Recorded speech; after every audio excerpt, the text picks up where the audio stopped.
Despite warnings by the federal government to fuel marketers not to sell petrol above the approved pump price, they have gone ahead to increase it in Abuja. Several fuel stations now sell the product above the government's regulated price of 165 naira per litre.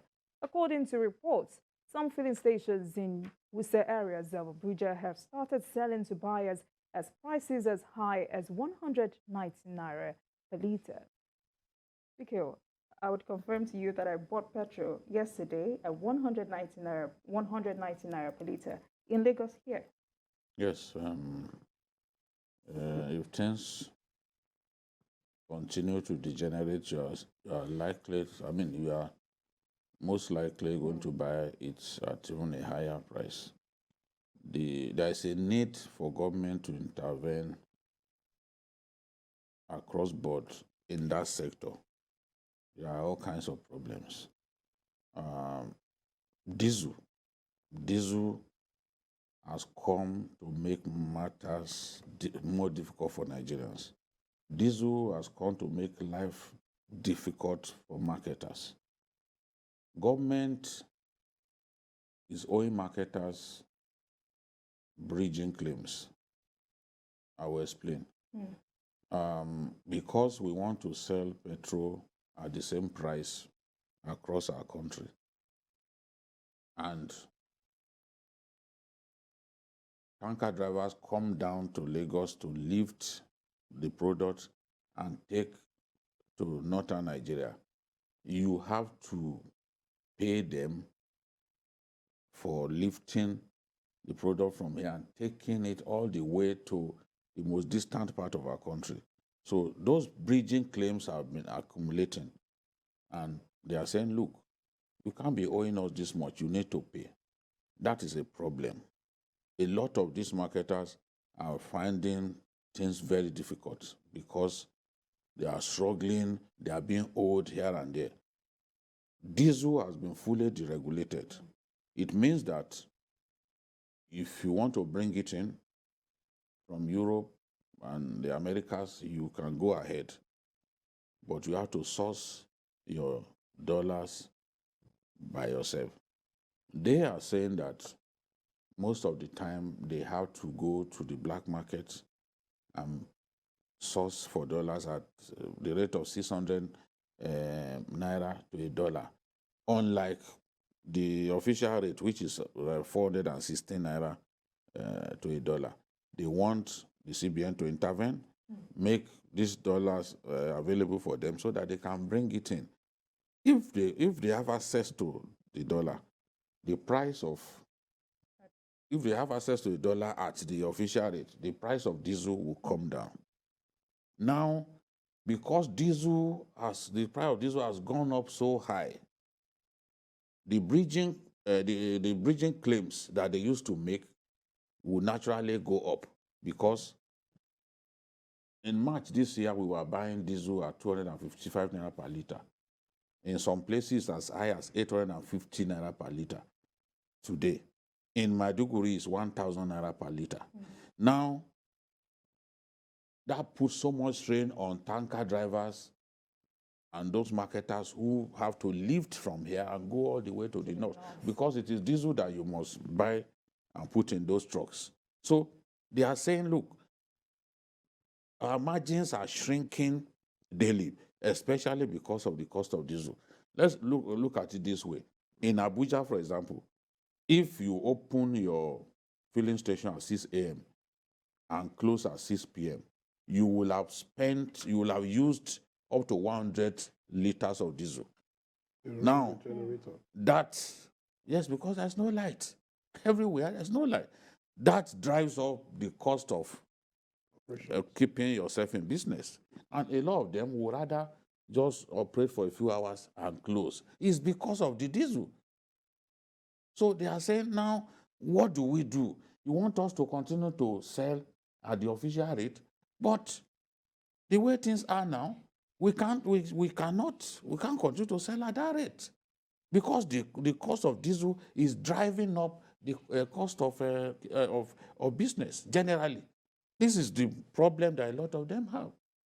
So if you see a filling station that has fuel and refuses to sell, it is because it's thinking of how many liters of diesel it will have to use to power the filling station. Yes, I'm saying that for these marketers, their complaint is that, look, their margins are shrinking. Diesel costs especially is the main reason some of them are finding it difficult to break even at this time. So they are just looking for ways to stay in business.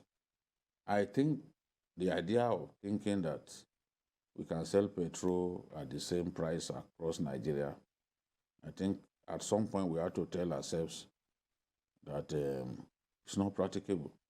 When you go to the east, they don't buy at the price we buy it here in Lagos. Of course, the tank farms are close to us here in Lagos.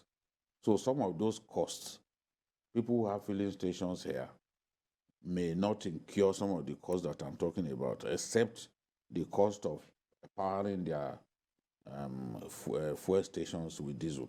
But generally, the costs are going up.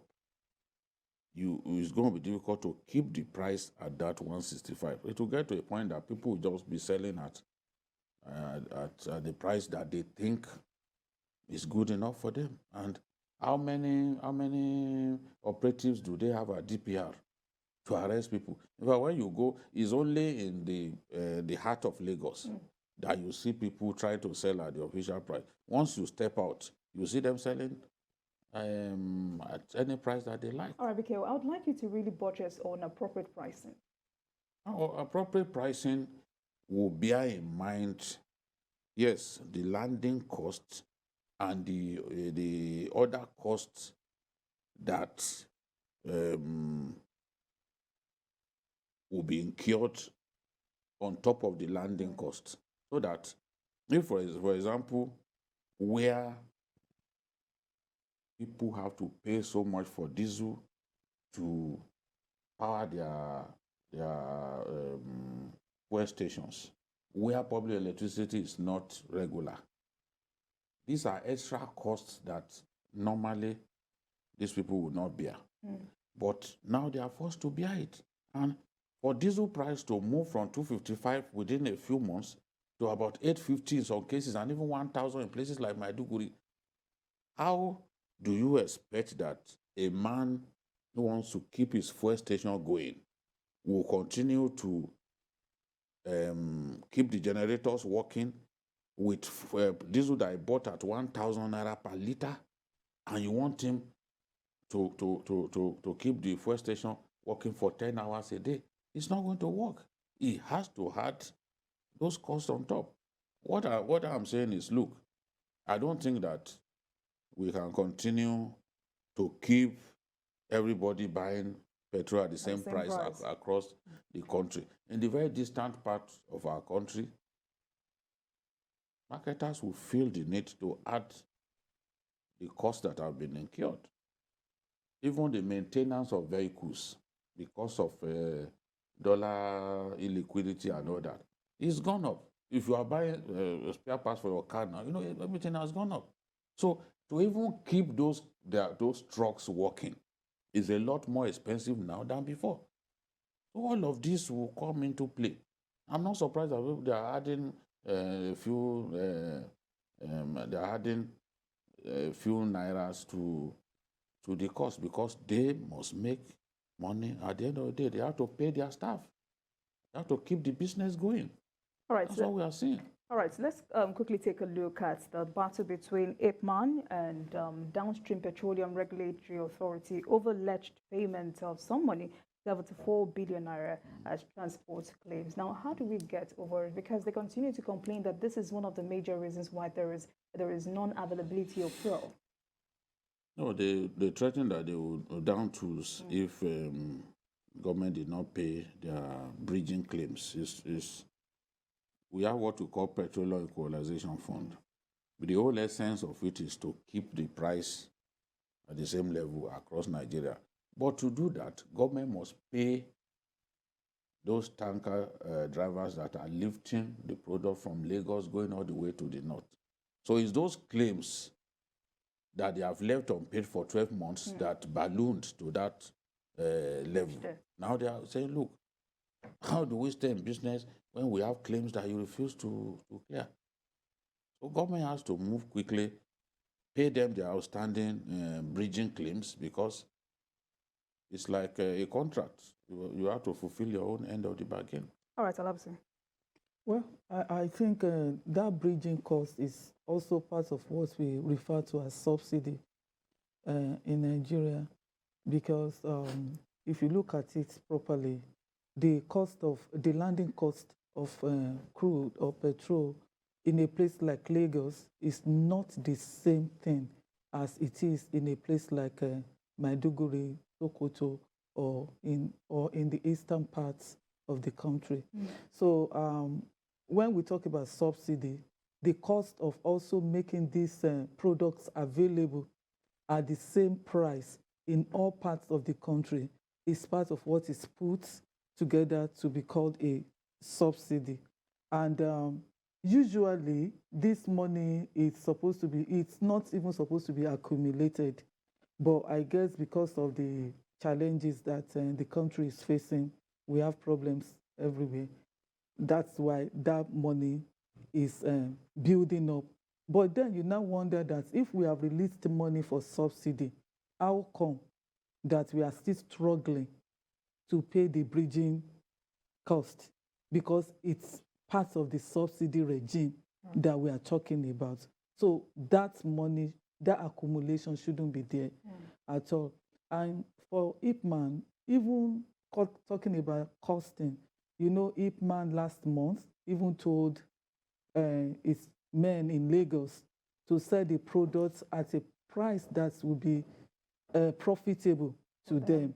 And I guess the problem in Abuja is because they are being monitored. Like BKO said, in many places in Lagos, the product does not even go for 165 naira. Absolutely. Yeah, on last week Sunday, I bought it for 200 naira somewhere in Ota per liter. And in my area, I bought it 180 naira. As we speak, the product sells for 180 naira and there is no queue. But because nobody is actually going there to reprimand anybody, I guess these people can do what they like to do. Unlike in Abuja, which is the Federal Capital Territory, where they are being monitored.